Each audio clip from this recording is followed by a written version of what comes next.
What's up, folks? It's Ray Pooperton III with another Infinite Warfare Zombies in Spaceland video.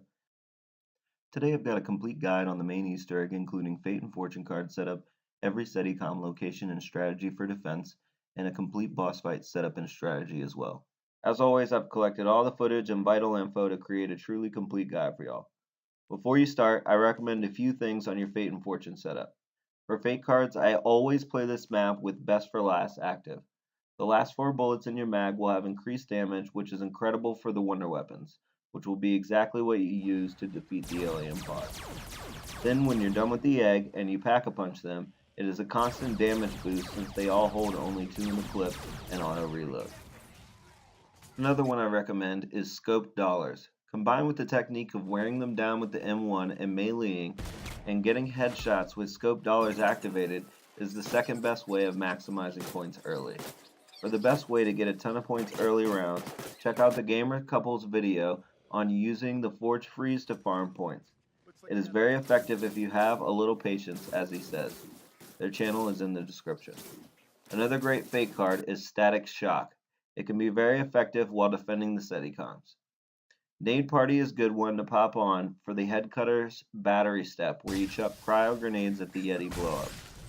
As far as fortune cards go, there are a lot of options. 2 I highly recommend having active for the boss fight are Perk Insured, which allows you to keep your perks if you go down, and Reanimated, which acts like a quick revive without the Afterlife arcade. This allows you to skip buying quick revive, saving you money, and avoiding using one of your 3 revives until after your card. You also keep your perks and your mule kick weapon if you die during the boss fight. Without Reanimated, you would come back with all your perks, but only 2 guns will be in the Lost and Found. Other than those, I tend to go with any money-boosting cards such as Refund Policy, On the Money, Payday, etc., and any cards that will help with Seticom defense. The best ones I've found for defending are Black Hole Fun, All the Ammos, and Raining Bullets. Once you start the game, you're going to want to maximize your points and work towards opening up the map. Don't buy anything unnecessary. Your goals in the early rounds will be to turn on the power, activate the projector room, and find all 3 parts to the Seticom. If you don't know how to turn on the power and activate Pack-a-Punch, a guide will come up on screen now and one is below. The Seticom parts are randomly placed in one of 3 spots.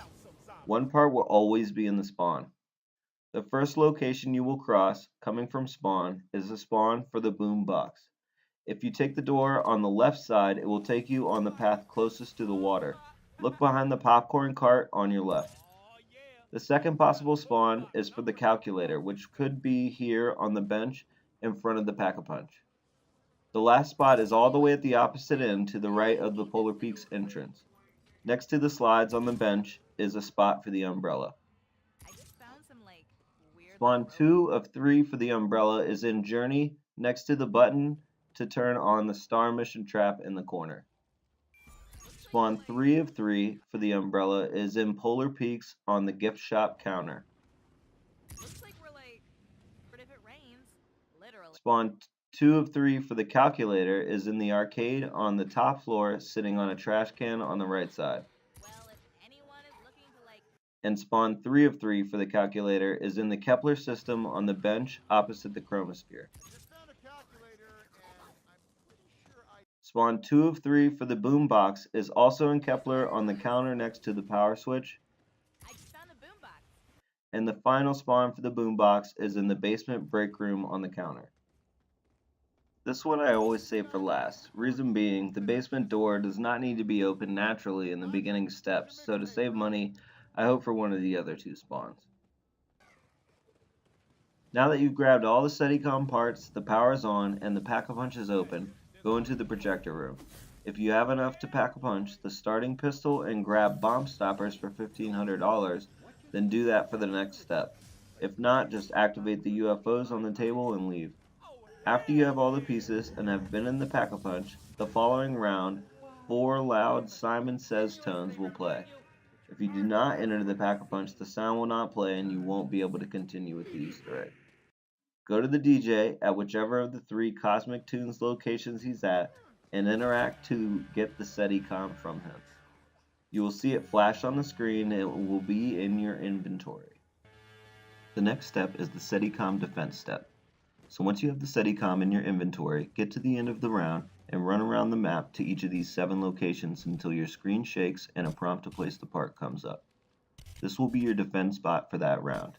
There are 3 defense you have to complete without the bar going to 0 to complete this step. I will show you the 7 locations by order of difficulty from hardest to easiest. The hardest location is the fountain by double tap. The Seticom is placed right after you cross the bridge from Cosmic Tunes in between the 2 geysers on the right. The second most difficult location is the location in Journey. It is a very open space and zombies spawn from all directions. The placement is on the side of the bloodstain farthest from spawn. The third location I'm going to show you is by the fountain by the croc. It isn't as bad as the last 2 since you do have a safe area behind you, but it can still get very hectic. The placement location is by the fountain closest to this corner. The rest of the locations are fairly easy, but I will show you the Polar Peaks gift shop next because if you make the mistake of opening the door towards Double Tap Fountain, it becomes just as difficult as the previous 3. The Seticom placement here is located in between the teleporter and the barrels with the balloons. The trap in this area can be very helpful for this defense. The next spot is at the entrance to the Polar Peaks right in the center of the area below the blow-up Yeti. The zombies will only spawn in from in front of you and will not come down out of Polar Peaks. The 6th spot for the Seticom defense is at the entrance to the bumper cars building. Go up the stairs and all the way to the back of the walkway for this placement. And the final spot is the easiest and is located in the basement break room right in front of Stamina or Racing Stripes. For the first 2 defense of 30 seconds and 90 seconds, you won't need much more than Baby's Breath, the upgraded starting pistol, a black hole device, rewind, or repulsor, and for perks, jug, bomb stoppers, and if you're playing solo, quick revive or the reanimate fate and fortune card just in case. If you get the double tap fountain, the croc fountain, or journey as your second defend of 90 seconds, I would recommend having a trap like the Medusa device or a good secondary like a wonder weapon or the upgraded howitzer grenade launcher as a backup. The problem you may face is your Baby's Breath running out of ammo, so pace yourself and use ammo sparingly. If there are no zombies close enough to damage the Seticom, bide your time. Every second you're not wasting ammo is a second well spent, and 1 grenade from the Baby's Breath can take out multiple zombies and create crawlers which are much slower, allowing you to let them bunch up more before using more ammo. Use your lethals wisely as well. A great lethal for Seticom defense is the gas grenade. They can protect the Seticom for a good while if thrown with good timing. Nothing gets past the cloud of gas without dying, even in higher rounds. If you fail the defense, a nuke will go off just like when you protect it, and a brute will spawn. You then must go back to the DJ and grab another Seticom. You can attempt a defense 3 times in a round, but without a max ammo, fate and fortune card, or using the refill in the arcade, you probably won't have enough ammo at that point. The last defend is 120 seconds long. It may not seem like a long time hearing it, but it is. This one you will want to be building an arsenal of traps for as you go along. I recommend saving a sentry gun, Kindle pops, and a boombox in your stations for this defend. This is easily done if you are working towards the Discord and face melter, which require those colors for the battery part. Set your Kindle pops at a choke point where the zombies are forced to cross, such as the hallways in the basement or the bridges by the double tap fountain. Set your sentry facing out from behind the Seticom placement so it can target zombies attacking the Seticom. Finally, grab your boombox and have it in your reserves for once the 2 ladder traps expire. Another good thing to do is grab the trip mines before the black hole repulsor or rewind, which refills your ammo when used, and toss them by your Seticom location for a bit of extra help. For even further defense, you can call the Hoff in right before you are ready to place the Seticom. If you find yourself defending at one of the 3 harder spots, the Fountain by Double Tap, the Croc Fountain, or Journey, I would recommend doing as much to prepare as possible. When you are defending, keep moving in a small circle by the Seticom because the zombies will attack you as well. Speed Cola and Double Tap can really help here too. When you have completed the final Seticom defend, you will need to complete 2 full rounds and you will be able to grab a radio from the DJ. You are now ready to go into the boss fight.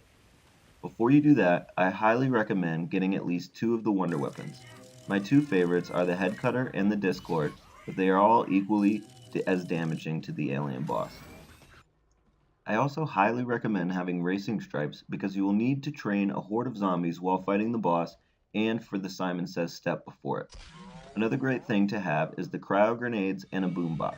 And for extra preparedness, a backup boombox in the station in the main hub won't hurt.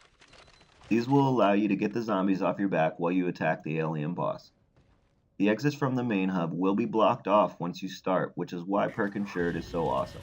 If you go down, you will not be able to grab any perks other than Up and Atoms or the Quick Revive equivalent.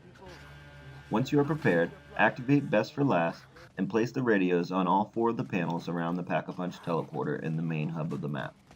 The last placement for the radio is right in front of the entrance to the projector room.